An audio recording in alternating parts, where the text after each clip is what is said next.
במשברים משפחתיים, בין אם מתנהלים הליכים משפטיים ובין אם עדיין לא הגענו לשם, הרבה מאוד פעמים אחד מההורים מרגיש שהמצוקה שלו לא נשמעת, גם אם בשם הילדים, גם אם הוא מרגיש איזושהי זעקה שהוא לא מצליח לקבל המענה.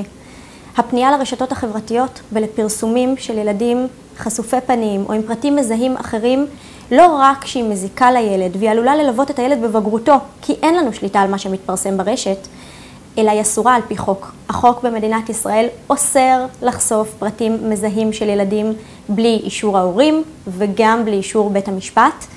והחוק בישראל מטיל עונש מאסר בפועל על מי שמפרסם פרטים של קטינים, כולל החמרה מיוחדת על פרסום של פרטי עבירות מין בילדים. היו זהירים עם זה, זה כלי שהוא מאוד מאוד מסוכן, לא צריך להגיע למקומות האלה. הרבה יותר חכם לפנות לאנשי מקצוע, להתייעץ ולקבל את הפתרונות במקומות המקצועיים שיקדמו אתכם, שייטיבו אתכם ויעזרו לכם לחזור לשגרת חיים תקינה ואיכותית.